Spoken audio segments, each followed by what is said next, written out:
Hey everybody, this is Kevin Daleen, and I'm excited to welcome you to my podcast called Shop Talk, where we're going to interview local entrepreneurs and community leaders to hopefully get actionable insights on how they've built their lives and their businesses that you, the audience, can take with them and hopefully implement into your life and your business. All right, Matt, what's going on?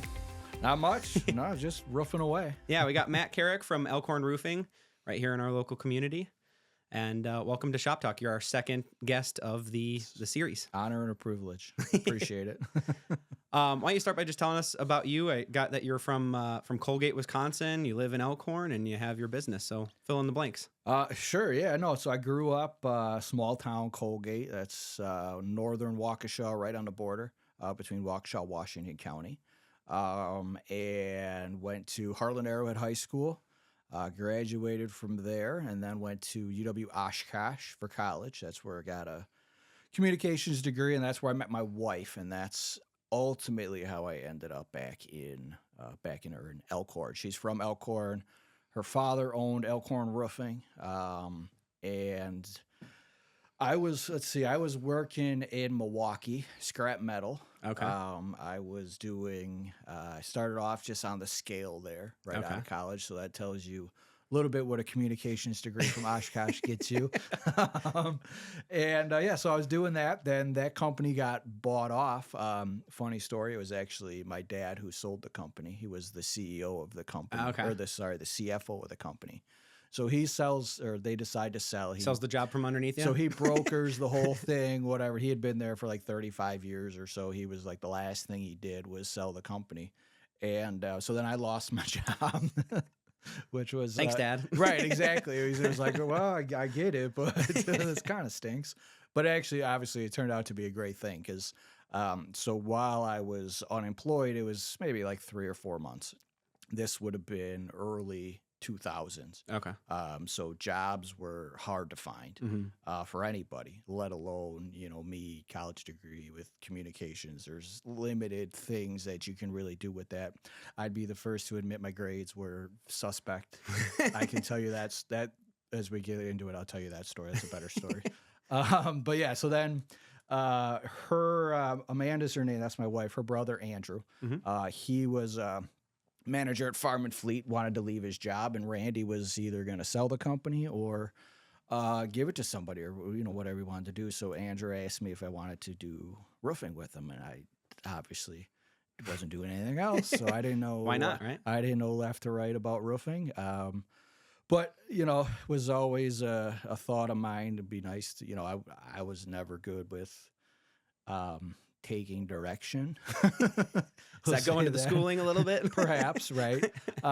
So obviously I said yes. Me and him, we owned it together. We bought, we bought our shares from his dad, owned it together for about 7 years. And then he decided roofing wasn't for him anymore. And he left to go build houses and stuff with his dad. What year was that?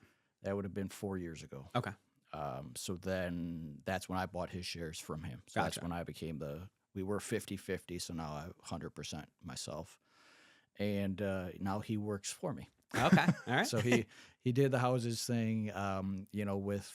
We expanded, got bigger. I couldn't do it all. Had him come back and knock on wood, cross our fingers. I can give him some of his shares back here, and he can do even more for me. And you guys work together good? Yeah. It was it was interesting at first or I shouldn't say at first, but as we got 5-6 years, we're very different. We always got along well. But there was a lot of stressors there, and I think part of that is one of the reasons he left. Just whether it be with me, his dad was still coming in all the time. And if you knew Randy, he's the greatest guy in the world. I owe him a lot, but he's a unique personality. Make some friction in the situation? Yeah, for sure. But so now it's me, my wife does our books, Andrew does a lot of my shingle stuff, and it's working out pretty good. Okay, very good. But so that's how I ended up at Elkhorn Roofing. And it's been fantastic. Can't beat it. And what's it? So you started. What year did you start working in the business? You said early 2000s, like 2000. Yeah, so it would have been like 2006. Oh, okay. Somewhere in there. And a lot's changed in the housing industry since then, too, right? So you guys have been through some ups and downs. It was weird because Randy had a great company. It's been around 130 years. 130. I didn't know it was that long. Yeah. Wow. Yeah. So it was 1896 or 1894. Sorry. That's back when they were making roofs out of what? So that's what it was. It was Elkhorn Lumber was making cedar. Okay. They would take their cedar cutoffs and they decided to turn them into cedar shake roofing. Okay. So that's where Elkhorn Roofing came from. Okay. So that for people that know the old Stan's Lumber, Okay. that was Elkhorn Lumber. Before that, now then it turned to Alexander Lumber and then BP, which is just right in Elkhorn. Yep. So we actually still share a PO box with them, and my wife delivers them their mail every day because we use the same PO box, and that goes way back to the beginning of that. That's a cool history. It is a cool history, and I try to share that as much as I can. Do you guys still do? Actually, that plays into your logo too, right? You got shakes on. Yeah, exactly. Yep. Do you guys still do shake a little bit? Yeah. It's not that common around here. It's right? not common. It's not real practical, and is definitely not cost efficient anymore. Yeah. It used to be you find wood shingles anywhere you went. Now they're like a commodity, right? Now they're expensive. It's high. Yeah. It's like copper roofing Yeah. basically. It's super expensive on Cape Cod style houses and stuff like that. You're up to like $1,200 a square material. Wow. Okay. It's crazy. And that stick to asphalt shingles. Yes, or metal. Yeah. So yeah, that's. I forget where we went with that. But. No, just asking about the origins of the business. So. Oh, sure. Yeah. So that's 130 years old. Randy owned it since 82. He bought it from a family friend. Okay. Pogginsey was the name. I don't know the gap Mhm. between 1892 and, Do you really need to know? Probably not. 1982. No, I couldn't tell you. But he had a really good business. He did a lot of good things with it. He's a super successful guy. Mhm. And the roofing company was kind of the backbone and the jumping point of all his success. He scaled it back as he got older. He didn't need to run hard all the time. Yeah. Yeah. So when we got it, it was, a shell of itself quantity-wise. Mhm, Quality, all that, it was always still him. Mhm. But he just wasn't really doing the numbers. We see that in the trades, though, right? I mean, guys get tired, they get older. Yeah, It's we don't need to be going out and super common. doing You talk to the all blood kinds money, of- right? yeah, all kinds of builders. They either slow down as they retire if they're the guys that are doing it themselves, Mhm. or they hire somebody else to do it for Yeah. them. Yeah. Exactly. And, which good for you. Yeah. That's good. But so we had to consistently just try to build it back to where it is now. Yeah. And I'll brag and say that we increased every year That's good. since I've been here. That's very And good. We're over triple what we did the first year. Wow. Since in that 10 or 11 years. That's amazing. And that's over sometimes where the housing market's changed significantly, right? We went through a big recession. Yep. And then a big boom. Then a boom, and then COVID. Yeah. Which was interesting. For us, it actually helped us. I'll be honest. Yeah, with you. yeah. I mean, everybody got some money, Mm-hmm. and then a lot of them decided that's a great time to get a roof when they got free money Yeah, because yeah. they needed it. Yeah. know? So it actually, and we worked outside. Mhm. So we didn't. Yeah, have, you're not having to worry we about didn't have all the restrictions. restrictions that everybody had. It was just okay. Just don't come into And shop. we were in Wisconsin, right? Everybody yeah, and we're in Wisconsin. It really it wasn't a big deal for us professionally. Mm-hmm. Obviously, everybody had their things, and if people got sick, you might be down a guy or two, Yeah, whatever, all yeah. that kind of stuff. But it actually was, I would call it a help for us to actually have that. That's At good. that time when a lot of people were struggling, we were still able to give raises and work full time and all that kind of stuff. Yeah, which is amazing. Yeah, it was pretty neat. Was So- supply chain bad in roofing? I know, like on our side, cabinets and stuff like that were really delayed, but I don't know, it was shingles or. It was occasionally Yeah. some of the odd colors, like green. They quit making. Yeah, we just did a green roof. right. Like they quit making it altogether. Mhm. Prices it was going up like $1 a bundle like every 2 weeks. I mean, we went from like $16 a bundle or $18 a bundle before COVID, and Mhm. now we're up to $42 a bundle. I didn't know it was that steep. Holy It cow! went up, and it just kept going up, and it never came back down. And it was still hasn't, right? Like wood went up and came back down. Yeah. Right? Shingles Now, not the case? shingles, they just stayed right up there, and they said, well, We can still make this. People are still buying it, this right? is what you pay now. Yeah, yeah. So that's that drove costs up quite a bit. Yeah. But that's But you were able to grow through it. Then the consumer was okay paying it. And yeah, and it is what it is. You weren't getting, we just had to leverage some relationships to get better prices. Mm-hmm. And so that allows you to stay competitive. Everybody else is still paying the same thing you are. It's Yeah. not like there's a guy out there that can get cheap, less expensive stuff. Yeah. Yeah. We're all getting it from roughly the same place. It's just who can leverage what they have. To Yeah. Who's keep been their prices down. around longer, who has the better relationships, right? Yep, And- yep, absolutely. And Okay. that was a big part of what we're doing, and I think a big part of the success is being able to do that. Yeah. Allows you to keep the guys you have, high quality employees, Yeah. and afford to pay them correctly, and not be overpriced. Yeah. Yeah. Especially shingle roofing. Shingle roofing is it's an interesting animal. Why is that? Well, there's just a lot of labor. It's just a lot of low cost labor. It's People aren't paying for tradesmen anymore, right? It's just guys with hammers. correct. Yeah, we talk about it a lot that homeowners, I think, have never been less informed Mhm. about what goes on in their house and what's important. And so it's just for a lot of things, it just becomes who's the least expensive. Mm-hmm. And if you can get your labor for less expensive, that's where we're going to cut it, right? That's where you're going to cut it. And there's plenty of cheap labor. There's illegal labor. There's all kinds of stuff. Yeah. And that's leads to poor quality. Yeah. You see the bonehead moves where like a real roofer would never have done Would that. never do or a that. real carpenter would never have. Yeah. Absolutely. And it's not just roofing. It's framing. It's all the things. Yeah. Yeah. We've seen it. We've done projects together. You look and you're like, you're just like, what the heck? yeah. Like, you could tell this guy was not a roofer. He's a landscaper. He's, whatever Yep. it is, right? It just, yeah. and it's just, I think it's too bad because it's almost like we decided, not, the plural Yeah. we, Yeah. decided that we don't need to hold ourselves accountable, or people don't have to hold each other accountable, Yeah. whether it be the general contractor doesn't hold his subs accountable, the building inspector doesn't hold, he doesn't Hold do himself proper accountable. inspection. Yeah, Right, yeah. and they just let things fly, and then they don't properly convey things to the homeowner. The homeowner doesn't know because it's just a generational thing. I Yeah. think they're not used to working on their houses. Yeah, you I think know? also somewhat social media. We've gotten clients where, they get the picture, they look online, somebody's got this beautiful. I'll tie it to your industry, right? This beautiful roof. They'll go spend all the money on the material. They're like, I want a cedar shake roof, right? Mhm. But I'm going to shop the cheapest bid, and then Yeah. that's where things go wrong. You Yep. want the end result, but you don't want to pay for the things that We go come into across it. Well, you'll know there's copper. Yeah. There's copper gutters. it. Yeah, You can see people put copper gutters up, and they'll caulk them Yeah. at the end instead of soldering them. Mhm. Well, that's the cheap, that's the least expensive way to Yeah. do it, but that's the wrong way to do yeah, it. yep. Because there's a purpose for these things. It's, Mhm. Copper isn't there because it was an aesthetic choice. Mhm. They came up with it because it's a functional choice. Mhm. It can be soldered full piece. Mhm.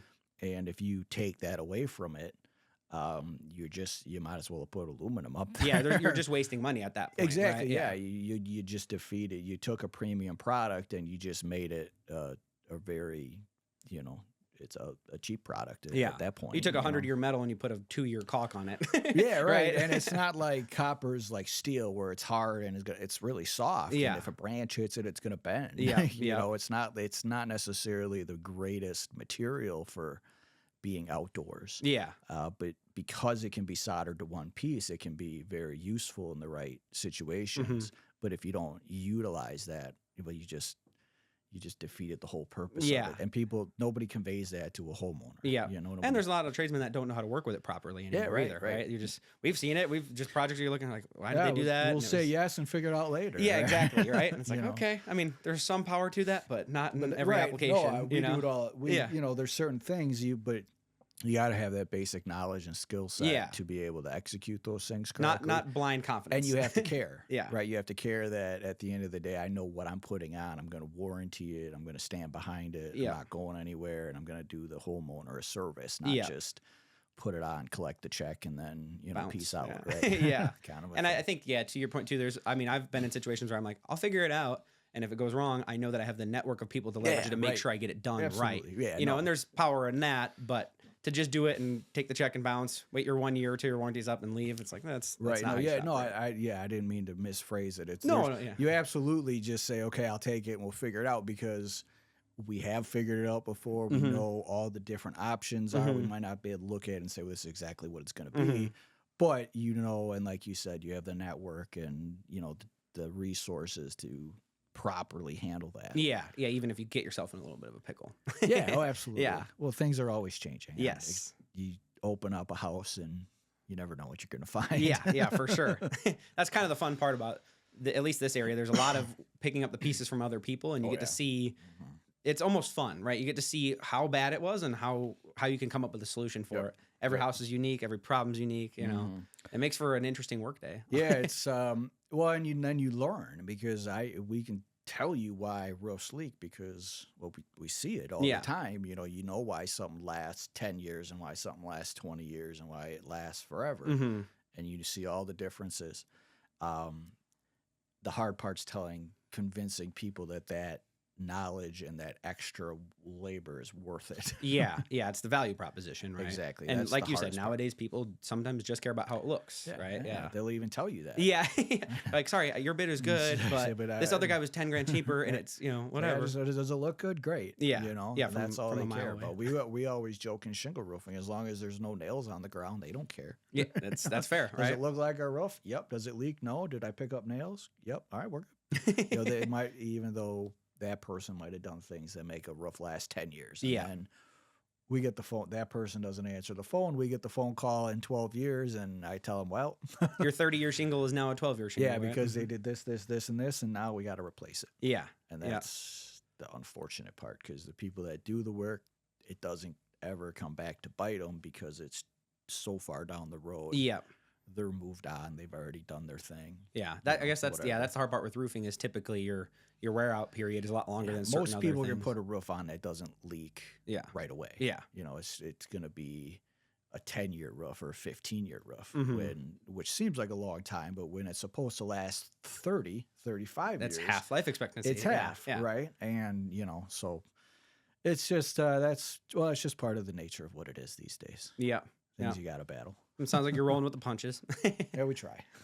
How do you convey your quality expectations with the people that work for you? Like, how do you take that mindset of, no matter what, we're going to make sure we do this the right way when you're not always on the job? Because for me, I struggle with that too. I'm not on every job, and we need to make sure we're building a culture of that. Yeah. So the one thing that was blessed with was I was left with some great employees. So two of them specifically, Rick and Jerry. So they're shout out Rick and Jerry. Should definitely shout out Rick and Jerry. They're in their 60s, mid 60s, and they've been working at Elkhorn Roofing. Rick since he was 18. Wow. Jerry since 18. He built some houses for a couple years, but both of them over 35, 45 years of Elkhorn Roofing. So they set the example. They're on the site. They are. They're driving it out there. So I haven't really had to push that because that's just who they are. Yeah, you set the standard. And you're not going to be out there roofing with them if you're not doing it to their standard. And they have the best standard. Their roofs don't leak. They clean up. They do it the right way. I've seen them. They just go the extra mile. And it might take more time, but they're just going to do it that way. Yeah. And so that's... to answer the question. Well, it's hard, right? If you started on a good foot, employees. You got to find the right employees, which is hard because a lot of the guys we've brought in, they're not that way. And I think it's a generational thing, but that's just, there's good ones out there. You just got to find them. When we brought Buck in, I wouldn't have done it if Buck wasn't who he was, because what Buck stands for. He stands for quality. He's going to do it the way that it's come hell or high water to be done, no matter what. And there's some, there's some finagling you got to do there because there's more than one right way to do things. But he's not going to do something. He's not going to cut a corner, right? And that's important if you can't be out there every day, to have somebody you trust. Yeah. So finding good people and holding yourself to that standard yourself. That's if you're out there doing things, making choices, if the guys call you, they say, hey, we ran into this problem. What should we do about it? If you're not suggesting or demanding the correct answer, if you're cutting corners yourself, even though they might not be corners that differentiate or that they're going to make or break the job, you might in your brain say, well, that's a corner I can cut, and it's not really going to affect anything. It's not, I didn't suffer a quality issue there, but the employees don't have all the information that you're that you that you're have in using. your brain. Yeah. So they see, oh, Matt cut a corner. That when they're up there, so well, this will work. Yeah. You Throw know? this nail in or whatever right. it is. And then they're not, because they don't know all the information that you have in your head, all the conversations you had, all the things, but they're just looking at you, what they're perceiving is going on in your brain. Yeah. Right. Yeah. And so then they see you cut a corner, so then they might cut a corner. So I think it's important to hold yourself to those same standards that you're having other people. Yeah. Try Starts to at do the for top, you. right? Yeah. Right. How? Yeah, that's something I've actually struggled with is when I make a decision with the guys, if I need to make sure I'm cognitively talking to them and letting them know the full picture sometimes so that it comes across the right way. Do you struggle with that at all? It's like, it's interesting because I find it's a lose-lose. okay. Right? You cannot give them all the information, and then they're going to question you. They're going to ask you, well, why are we doing it this way? Especially guys that know what they're doing too. Like, well, why can't we just do it this way? Like, they know. And You get into a little head battle. Right. Yeah. Or you can tell them all the information, and then they try to start to think for you, and they try to make, just because no matter what you do, you can't give them all the information. Okay. Right. Yeah. You can't. Well, you might try, but there wouldn't have enough time. you in the have day, right? how many conversations you have with the homeowner? How many conversations you have with a supplier? With in your case, if you're talking to me and then you're talking to a carpenter, you have this whole circle of information, and you couldn't possibly just tell that to one guy sitting out there, right? So then they start to overthink, and then they start to they'll talk amongst themselves about this and this, and it can snowball at that point. So.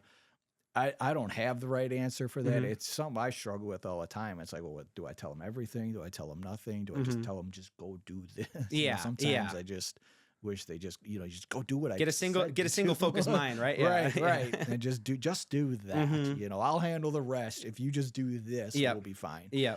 I think that's probably the best way, but. If you have employees that care, they're going to think of all the other things, and then they're going to get questions. Yeah, they're gonna want to think about the customer and then your relationship with other people. Right. Yeah. So, and well, if we did this, well, then you got to have the mason's got to do this, and this guy's got to do this. And it's like I know. Yeah. Yeah. You guys just do this kind of a thing. I'll handle that. But that's a sign, and that's hard because you don't want to persuade them from not thinking about that way because Right, yeah. then they might protect you in that one situation. But Yeah, at the same right. time, you're like, during this one day when I've been asked a million questions, it's like, please just do what you're doing, Yeah, right. Yeah, absolutely. Yeah. So I don't know if there might not be an answer for that. Yeah. It's just situational day to day and part of the stuff you got to deal with. Yeah. Being a business owner. Yeah. Yeah. Business owner and in the trades because there's a lot of variables that get thrown our way. And you're just part of being in the position that I'm in and yourself are in. You're just going to have to answer a lot of questions. That's just part of the deal. It's answering questions. Yep. A lot of phone calls. Yes. Yeah. Well, you can talk. Yeah. About 6 of them since we've been sitting here. Just the nature of the beast, right? So this is a blessing. I don't have to answer them. I guess that's actually a good question. How do you manage something I've been learning as I've gone through this entrepreneurial journey? How do you manage disconnecting or keeping that balance in your life from taking your roofing hat off to being a family man? Because you have 2 kids, right? 2 kids, yes. Yeah. We got my son is going to be 9 in July, so he's 8 at the moment. And my daughter, Lena, she's going to be 7 on January 2nd. Okay. And we have another one on the way. You do? I didn't know that. Congratulations. Well, recent. Okay. So that'll be exciting. But I struggled with that big time. When we did the shingles, it took me probably 5 years to figure that out, to really get things really going really smoothly. And then when Andrew left, it really wasn't hard for me. I'm good with the sales stuff and talking to homeowners, things like that. And I had my wife who would do the books for me. So it was just, just keep going. You know? Then when we brought the metal in, it's just a whole different thing. And it was a lot of learning, and it was research and stress and all this stuff. And that was really hard. Multiple times was just, I'd call my wife and be like, I'm having a breakdown. Mhm. Like I can just feel it. I don't, you almost like become paralyzed Yeah. by, even though you know how to handle every situation that's there. There's just too many of them, There's right? too many of them, and you almost just become paralyzed by what's in front of you. Mhm. And time restraints, Mhm. come this time of year, Mhm. everybody wants their roof done, Yeah. before the snow. Yeah. And I think the biggest thing that I was told, and you can be told things, but you have to actually like Internalize them, take them. Yeah. internalize Yeah. them and appreciate it, is just, it doesn't matter, right? What's going to happen is going to happen. Mhm. And if you have the confidence in yourself to say, I know I'm going to do this, Mhm. you just have to make the conscious choice every day to just say, that's all I can do today, Mhm. right? That's it. Mhm. It's whether it be 5 o'clock, 6 o'clock, you Mhm. pick your time Mhm. and you say, that's all I can do today. Mhm. Anything else I do after this time, Mhm. I can't go get more material. I Mhm. can't do it. My workers are at Mhm. home. Mhm. Nothing else is going to matter. Mhm. So I just put it over here. I'll pick it up at 6 o'clock the next Mhm. morning, Yeah. and that'll be it. And Mhm. I think it's just it's a real conscious, and it's almost an everyday conscious choice, Mhm. because it's easy to get wrapped up The work in will it. always be there, right? Yeah, the work is there, and it's easy to get wrapped up in it. Mhm. And if you don't make that conscious choice to check yourself, Mhm.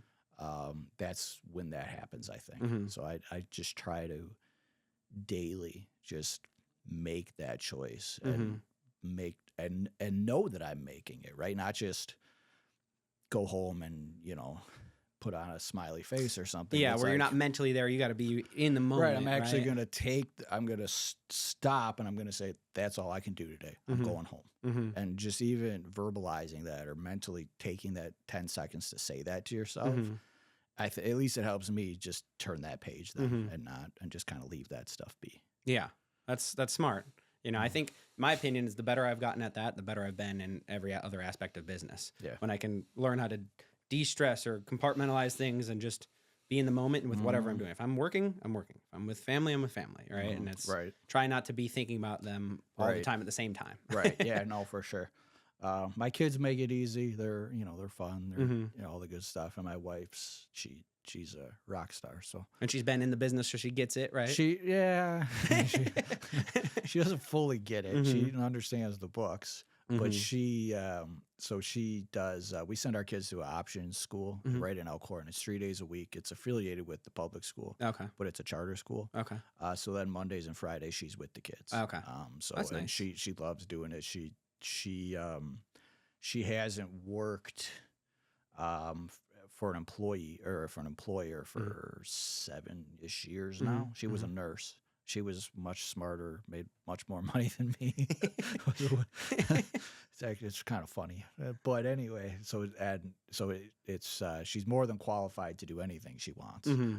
But she wants to do this, and fortunately we're able to do it. But without that, I couldn't do it. Would be God no. Trying to juggle all those I couldn't things. juggle it all. She Yeah. carries 95% of the house, and then I just fill in, which is always, makes it easier. Yeah. When you're juggling all the other stuff. Yeah. Yeah. For You sure. need that right hand man or woman in your life, So right? she gets a big shout out. Shout out Mrs. Carek. Yes, definitely. Very good. I guess in our business, and because we're, I do insurance work. Have you found anything working with insurance companies in roofing that's been really difficult for you? I know our industry's taken a lot of changes, and I don't know how involved you are in the insurance world. So, insurance, it's changing for sure because they are actually changing their policies now, where you might only get 15%. They're no longer doing actual cash value, or they're only doing actual cash value. Yeah, it's not RCV anymore. Correct. And then you might only get that if your roof is 10 years or newer, depending on the policy. Some people are only giving you 5% of your home's value, and that's it, capping it off there. That's all you're getting no matter what. But they, I don't know how much you think about it, but they've done it to themselves just because where we see it is the private versus the in-house adjusters that come to the house. I've been on houses where private adjusters, fingernails and screwdrivers and breaking shingles, right? breaking to get the shingles. Yep. They'll say, well, that isn't it, but we'll get it covered. Mm-hmm. So I've done more. I would guess that about 75% of the hail claim jobs that I've done were not hail damage. Mm-hmm. And then I've seen actual hail damage not get covered. Yeah. But bottom line is they get so busy, then they hired all these private adjusters. They get paid based on how much they write up. Mm-hmm. So guess what? They're going to write up as much as they can. Yep. Yeah. You know, the state It's like, farms, sorry, I accidentally jumped on that shingle and kicked it. Yeah. It's broken now. All right. Or they're looking at it and they're inspecting it and they're bending it. Yeah. I've seen crazy things, but then now they're going to come back and say, well, we've covered way too much. We've had too many storms. Yeah. And it's like, well, if you would have done your job to begin with, you wouldn't have had to do this. But they spent, 10 years covering a bunch of roofs that didn't need it. I've seen roofs that got bought that were it just seemed like there was nothing wrong with them at all. Yeah, right? no, all the time. Right. It was, hey, this is a free roof party. It was labeled a storm zone. Everybody get what you want. It's like, well, the neighbor got it, so how can you tell me that his got hail, well, mine didn't? Mm-hmm. He's right next door to me. Yeah. And then they're like, well, okay. Yeah. And it snowballs. And then it's, they charge, insurance pays out way, way more than what the normal rate is, right? Mm-hmm. So it just breeds storm chasers. They're coming in, they'll give you the number. They know what the insurance number is. Mm-hmm. If somebody tells you that they work with insurance companies, it's a load. Mm-hmm. Everybody does. Yeah. PSA to the audience out there. Right. If you can just call yourself an insurance contractor and you don't know what the hell you're talking about. The homeowner gets to choose who his contractor is. It's not the insurance company. Yeah. But anyway, so there's higher profit margins. If they come in, it's a terrible thing for the industry. There's ghost crews, right? There's one guy comes in, knocks on your door, sells it. All of a sudden, you got a crew you've never met before in your life. Yeah, there's just it'll be the cheapest, least expensive person from within 90 miles, and that's who they're going to call. And they'll come in, and it's bad for the industry. It's bad for the homeowners. It's bad for the community to hire those people because you'll call them. They won't answer. They're in a different state by the time you call them, right? Or they don't even exist anymore. Yeah. The company's not there. They make it to make all that money, and then they dissolve it. They're that company for that 6 months while the hail, covering the hail, and then poof, they're on. Yeah. They're a different company in a different place. Yeah. So it's, and then we get all the calls saying, well, my roof leaks. And I tell them, well, who put it on? Yeah. I don't know. It was a hail job. Okay, well, you're going to need a new one. Yeah. Because it's all wrecked. It's gone. They did a terrible job. So it's just not good. So hire local. Yeah. That's your PSA. That's another one, right? Yeah. It was like our 5th PSA, but please hire local as best you can. Yeah. It's definitely an interesting industry. I mean, we see it on the because we only do interior stuff, right? But it's equally in the same boat where they was free money for the longest time. Now they're cinching down super tight. And then it takes the good guys are getting squeezed, and the bad guys are seeming the ones that are making all the money. Yep. I would think it's probably worse for you. You do a lot more insurance work than I do. Yeah. Just the nature of your company is insurance work. Yeah. Right. We were never focused on that, right? Yeah. Right. We do plenty. We do a lot of just regular re-roofs, things like that. So it's not a huge portion of what we do or what we did. So that's good. It does come with its fair share of headaches, right? It's the nature of our business is just nobody's out pricing out. Hey, what it would be if I got a flood, right? Yeah, right. It happens. You got to take care of it. Whereas sometimes new roofs are in that aspect. You know? Yep. But you're probably a wiser man than I. It's one hair per lesson you learn. I'm getting there. I'm fully there, so we're getting. Oh, very good. So we talked about Buck a little bit, but I wanted to ask you. So I had originally met you through Buck. You acquired a company called B&B Metals. I'm getting that name right, correct? Yep. Yeah. Yes. And I knew him. He did copper gutters, like we were talking about, and standing seam roofs and things like that. What sparked that acquisition, and why was it a good fit for your business? Sure. So maybe 8-ish years ago, Buck had a partner, Bob. They were B&B. Yeah. Yep. That's what it was. Yeah. So they walked into my door and just basically just walked it called essentially, but by physically, and said, hey, this is what we do. Do you have any need for it? Kept a business card for them. And then so we just periodically, we never did metal roofing, so we didn't have a lot going on. But whenever we'd come across them, we'd sub it out to him. And then when him and Bob broke up, it was BC is what Buck's company was, BC Custom Metals. There you go. Yep, that's what it was. Right. So he was just a subcontractor. And he just became so wanted that he just got so much to do. He could not do it all himself. He's, he's the one that's putting it in. And then you have to add in all the other, jobs of being a business owner. Sales and accounting and all that other crap, Go talk to him and he was just, you could tell he was just over it all. So he just walked into my shop one day. He goes, Matt, I just can't do it. Can I just come work for you? And that, to me, it was a no-brainer. Yeah. Me and Andrew had kind of kicked it around a little bit. It was something I wanted to do. He wasn't as gung-ho about it. That's more my alley. I'm very, I know how to do construction, right? I can, I do woodworking. I can build a house. I finished a base. I understand how that all goes together. Yeah. He isn't quite that way. So we never really did it. But then when Buck came, Andrew was gone. So you had free reign. You're like, let's do it. I said, absolutely, let's do it. So, we made up a contract and I guess technically we didn't buy his company. He just shut that down and started working with for us. And this is our 4th year now. We've done some really cool stuff. We've done some really big projects, big strip mall out in Madison that got all brand new standing seam. And steel fascias, soffits, gutters, the whole big deal. And done a lot of stuff for you. And we do flashing details, chimneys, right?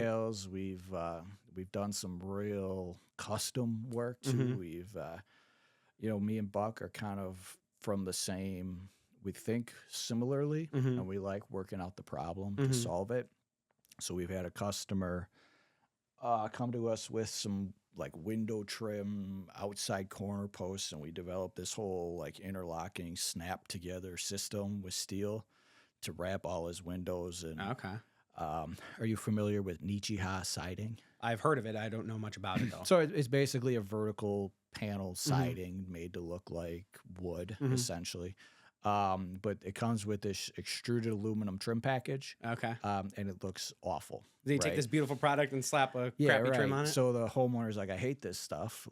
Can you make something for us? So we developed this whole package for them, just to color match it, do whatever we need. Some of it's like 3 pieces that slide together. It's really cool.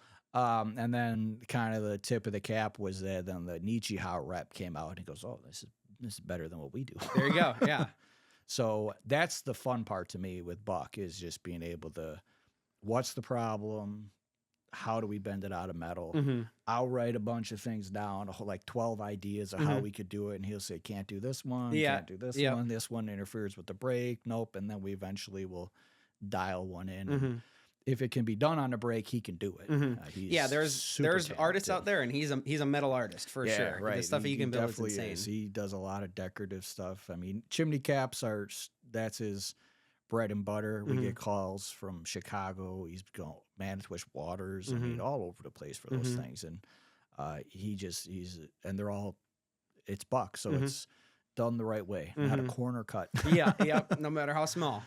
Which is why he's great, right? Yeah, so he's his own personality. You know that he's he is what he is. So it's not like it's every day's sunshine and rainbows, but I think overall it's been great. I think he's probably happier than he was, and we're really just starting to take off. It was a little touch and go, just trying to get to the contacts with the contractors and stuff and get our name back out there. And now you're building basically a whole nother business. Yeah, right? They started a business from scratch essentially. Now we had 2 good names to start with, so that's why we were kind of confident we could do it. But we're just kind of starting to reap that now. We just bought our panel machine. I heard about that. Yeah, it's pretty sweet. So can you explain it? Because I'm not that aware, and I know a lot of guests wouldn't be.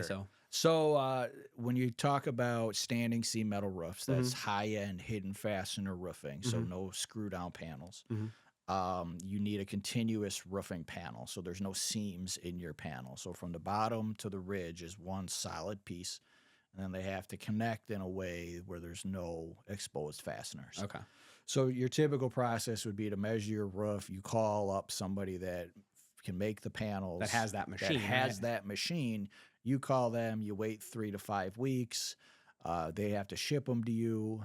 You have to kind of, especially when you're dealing with like a hip or a valley, you got to kind of guess. And there's a certain amount of waste in there. There's transport damage. I was just about to say, do you ever get them and they're just destroyed? Yep, absolutely. Yep. Yeah. And then if you need to replace them, if you're one short, a guy makes the wrong cut, like you're paying, there's all this extra time, there's middleman charges like crazy. So then when you buy your machine, you eliminate that. Yeah. The machine is making it on site. Yeah. You trailer it out there and you just make every panel that you need. So it's a coil with an extruder? You kind of think of like a bigger version of a gutter machine. Gotcha. And then the coil sits on top. Okay.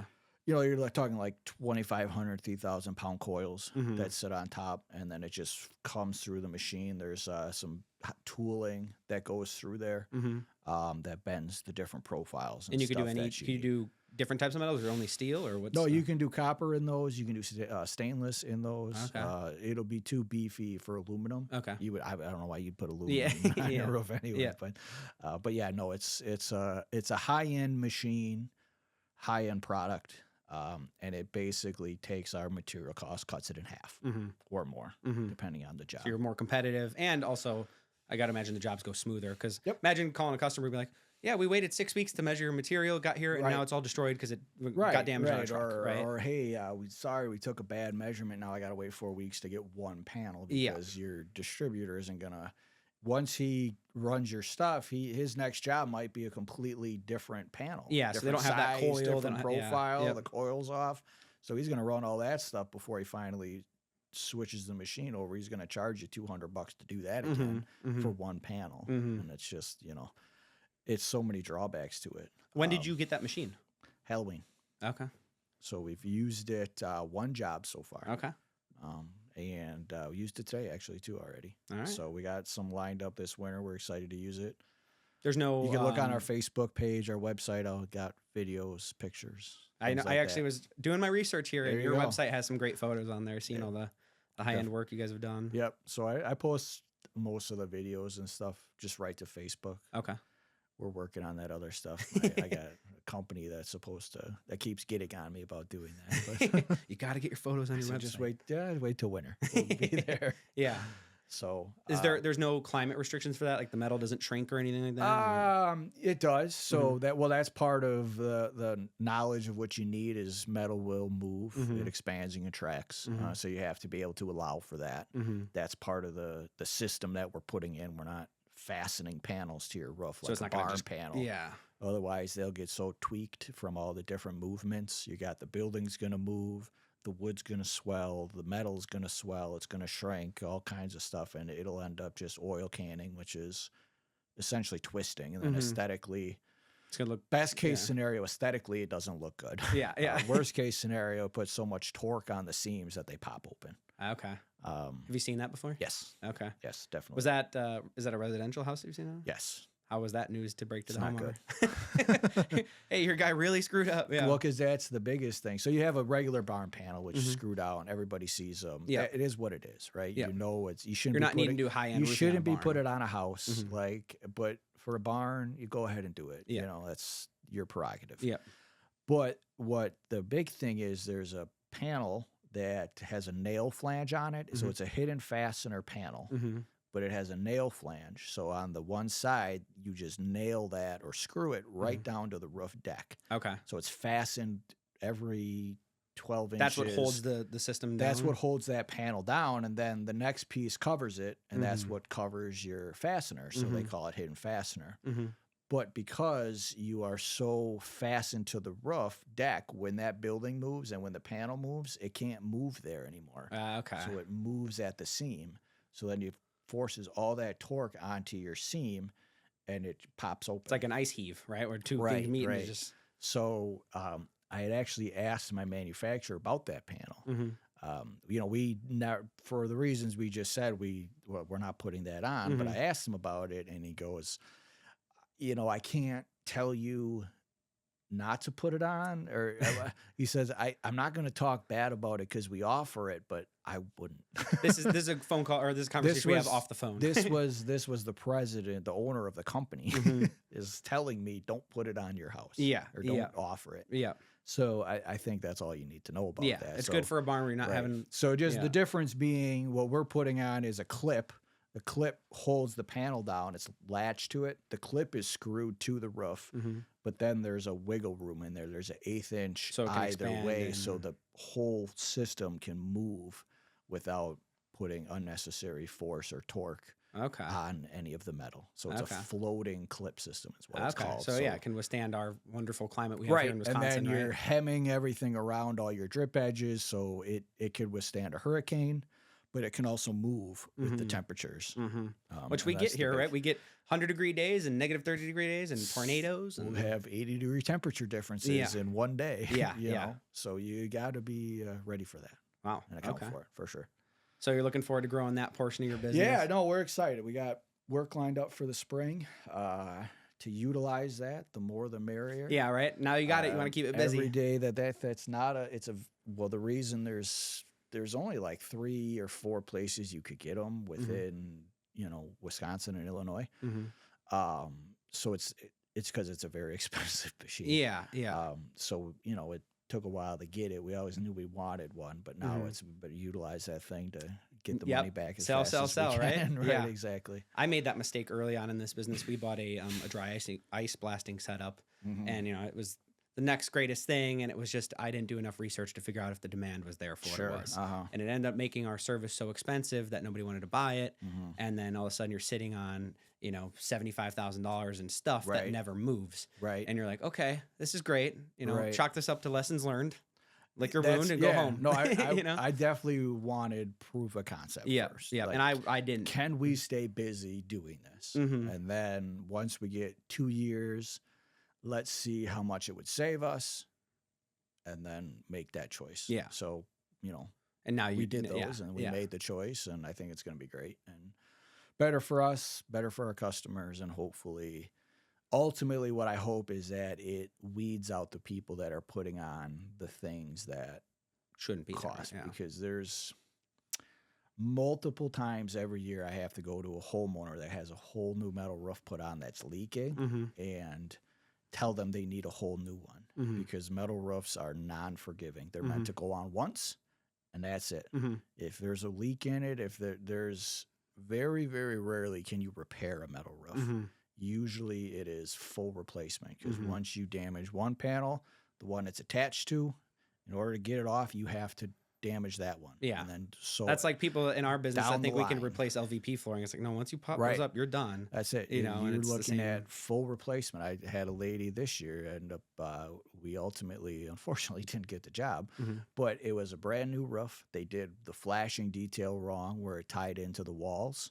And it was leaking all over the place. And I pointed out all the things, and I said, this is going to cost you $250,000, a giant house, all full metal. And that's what are you going to do? Yeah. Yeah. Well, it's not like you're going to go out and sell I can caulk it, right? Yeah, right. So, it's caulk. That's it. It's like you can caulk it, but that's a 1 year. If you need to tide yourself over to get the funds, maybe, right? But we're not going to offer you a solution that's going to be half baked again. Right. No, it's we're going to do it the correct way. Yeah. And if it costs you money, I'm sorry, but I'm telling you it's going to last forever. Yeah. And I need to mean it. And we've been around long enough where I can say that. Yeah, exactly. That's what I you get the companies are offering 100-year warranties on something, and they're been around for 5. I tell people all the time, I was like, I'm going to tell you my roof lasts 30 to 35 years because we've done that before. We've proven that.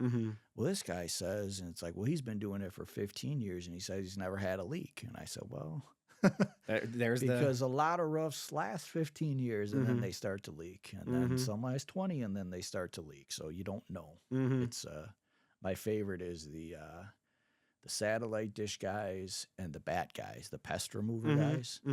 They say that they like to put things up on the roof and put holes and screw things in, and then I say, you can't do that. They're like, what do you mean? I've been doing it for 20 years and I've never had a leak call. said, that's because they call me. Yeah, exactly. I'm the one getting the call when you screwed something through the shingle. When you have water going in your ceiling, who do you call? Mm-hmm. The bat guy, the satellite guy, or the roofer? Yeah, exactly. Yep. Yeah, we call you for our attic noise division, right? Because we see it all the time. We're like, got mold coming in the attic, and what's it from? I don't know, is it the guy who just face screwed something right into your shingle? You know? Yeah, exactly. So it's always funny. Yeah. But Awesome. What are your goals? Like, what do you want to do with the business? Do you have any longer term retire, Kevin? I want to retire. Stop giving people bad news. Yeah, right. No, that'd be great if they just came to me right away. That's the hard part, right? When you have to see a homeowner and, hey, missus, you have this big issue. Right. I guess it's 3 parts would be kind of what it is. Well, maybe we'll call it 4 parts. One, obviously, you want to take care of your family, right? 2, another one on the way. You know, you got to be able to provide and have, do fun things with them, give them good childhood. That'd be the first thing. Like to retire at some point. That'd be number 2. Early on, the biggest thing for me was, so I bought the company from my father-in-law. So I'm a son-in-law to the guy that ran a successful company. You don't have to look too far to find many, many companies where that situation happened and it went south quickly. Yeah, like for many reasons, but typically, even if it's not a son-in-law, it's a son. The son takes over, whatever, quality dips, things go backward. Yeah. They go bad, they sully a good name. I didn't want any part of that. So I that's my biggest thing, is to not let it, I don't want to be known as the guy that wrecked a really good company. Yeah, 100-year-old business, right? Right. Yeah. And then all of a sudden I'm the guy that, runs it into the ground, right? So there was that, and then there's also put my own name on it, put my own stamp on it. That was part of what the medal is, what can I bring? I don't want to just ride coattails. I don't want to just, be content with what was there. Let me add something. Let me, expand it. Let me do something to kind of make it better than it was while maintaining all the other good things. Yeah, keep it going. So that's those would be the things that drive me. Okay. But you think one of your little ones will ever take it over? My son says he wants to, but he's too young, right? He just wants to be the boss. Because he thinks that means he goes, we're going to have Friday dance parties. Like, okay. You can have Friday dance parties, but there's a little bit more to it. Yeah. But if he wants to, great. I'm big on pushing kids into the trades and stuff. So if that's what he wants to do, great. You did I think last winter, you did some high school event where you went and did a spiel on roofing? Or? Yeah, right now, Elkhorn School District has a youth build program. And they basically take kids over to Gateway and the ones that think they want to get into the trades, and they teach them stuff. So they're currently building a pavilion at the middle school in Elkhorn. Okay. And we're going to be putting the roof on it. Okay. So part of that was going over there and telling them what we do, basically just giving them the whole spiel, showing them around. When we finally get out there in the next week or so, they'll come out, they'll see. They can't help with this part. Liability-wise, right? Yeah, they can't be more than like 6 feet off the ground. Yeah.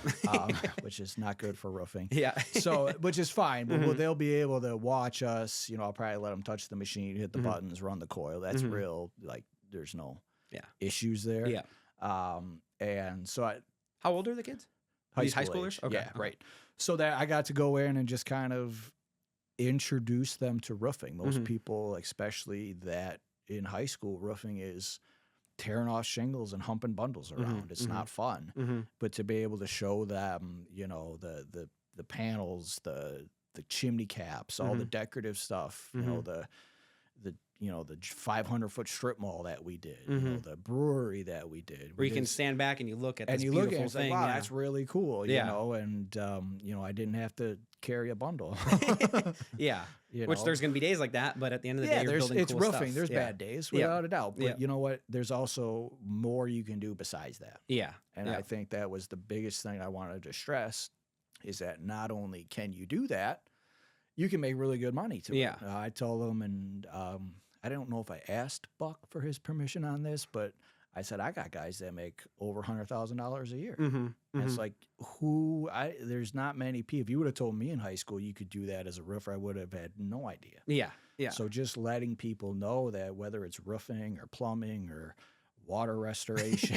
Like, you can make good money doing these things. Yeah. You don't have to have a college degree if you don't want to. If you work hard and dedicate yourself to learning it correctly, and you can do it. Yeah. And you can make good money doing it. Yep. Yep. So just, and hopefully that leads to an employee or two. Yeah. But, down the road. Right. But I think it's ultimately, important because, I mean, there's been a trend where people don't want to get into the trades. I think it's getting a little better from what I can tell. I agree. The biggest thing is we just need to make sure we're teaching these kids quality, how to do it the right way. And that's, I think, going to be the biggest challenge for everybody, is just making sure it's done right.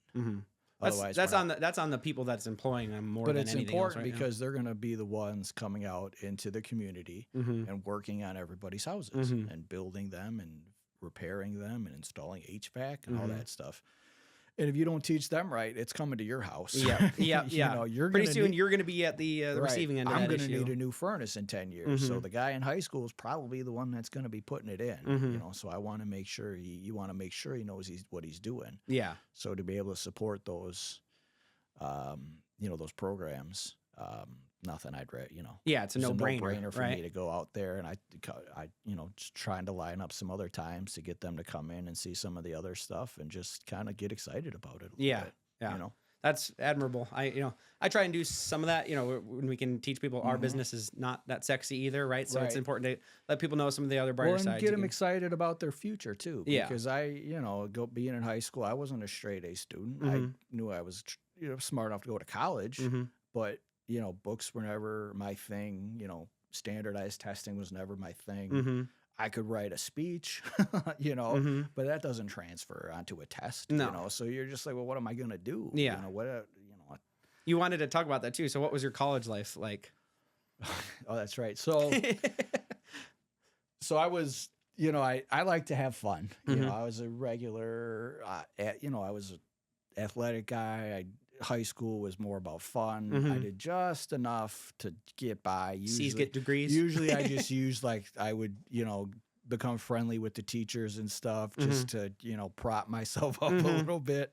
And so when I get to college, and I just couldn't handle it.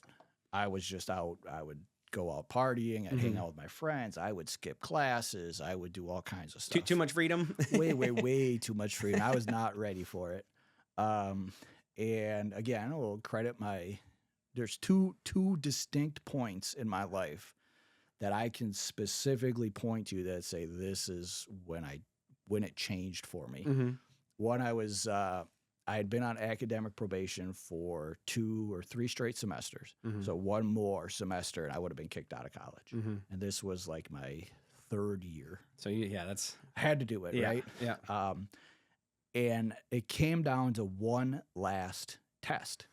I was looking good. If I passed this class, I was going to be fine. I was going to get off. You're off the radar, right? You're fresh start. I get a fresh start. So even if I went back on it, this is the way I was thinking at the time. If I go back on it, I still get 3 more semesters. And that gets you to graduation, right? Right. And then I can retake the classes I failed, whatever. Yeah. But so the last class that came in was a class I hadn't gone to all year. I showed up, took the test. And I had no idea. I said, I'm failing this. Like, I'm sitting there on my bed with my girlfriend at the time. I'm thinking, I don't know what I'm going to do. Like, I'm just, I got to tell my parents that I failed out of college. I got to figure out where I'm going to go. What am I going to do? Like, it was just like bottom, right? Somehow, I ended up passing that class. I can't tell you why. Christmas tree style, right? How? I don't know. I to this day, I cannot tell you how it happened. It doesn't even make sense. It might have been a mistake for all I know. But I passed the class. So then that was, crisis averted, but it was scary enough to shake me as to like, okay, you have to change. So I started to get better grades.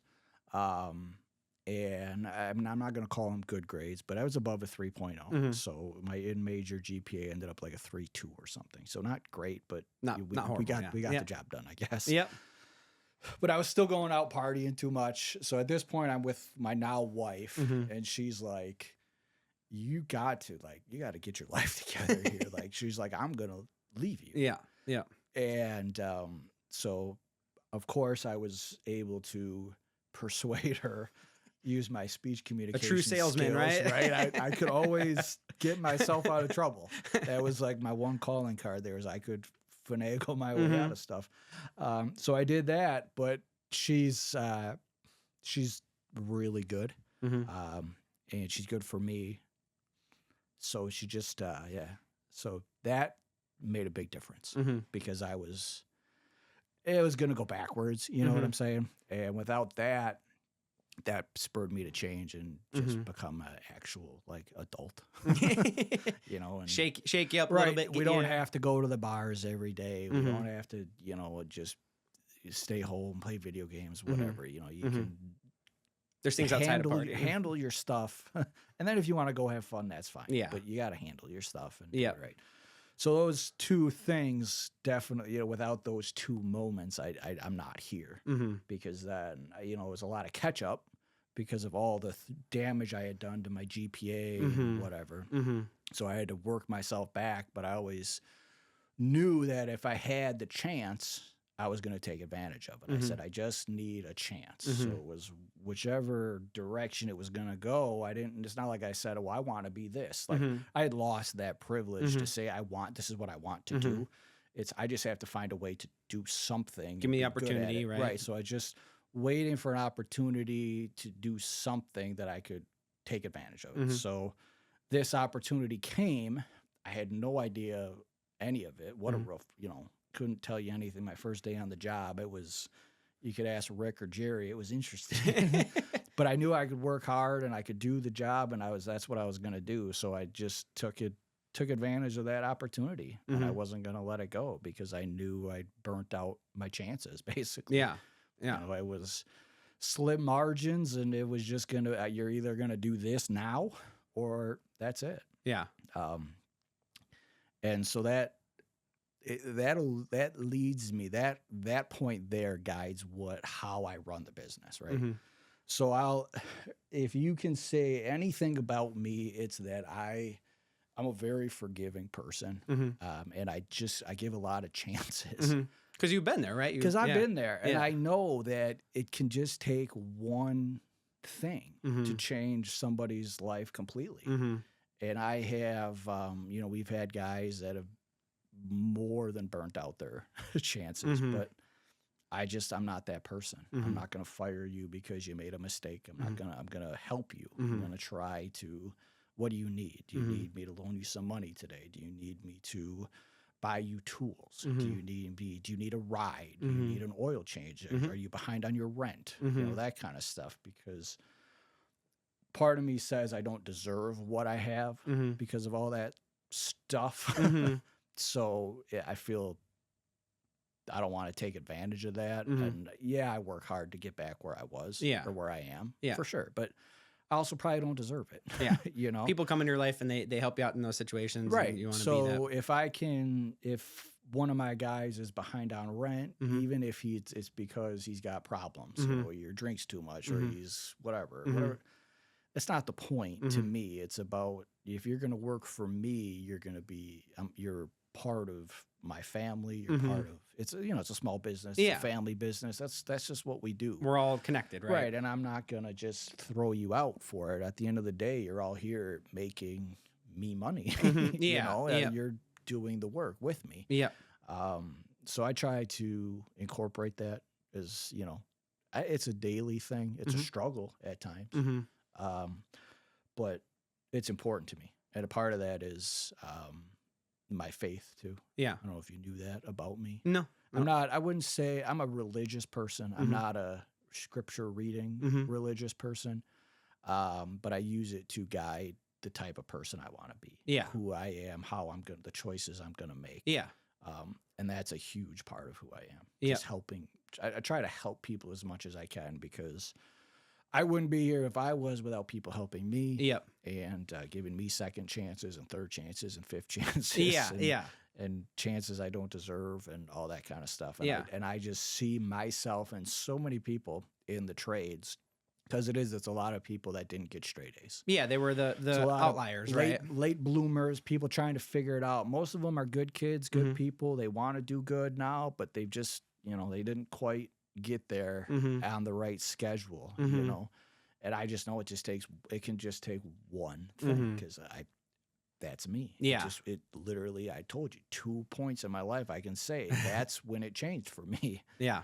And I just try to stress that it can just make this be that point for you, And sometimes it works out and sometimes it doesn't, but you don't want to lose that faith in people. Yeah. And it's right. I've lost money because of that. I've lost time but it's you'd rather do that than never know the alternative. And I'm fine. It's not as big a deal to me to pay for somebody's rent for a month than it is for them to get that. Right? I'll be fine.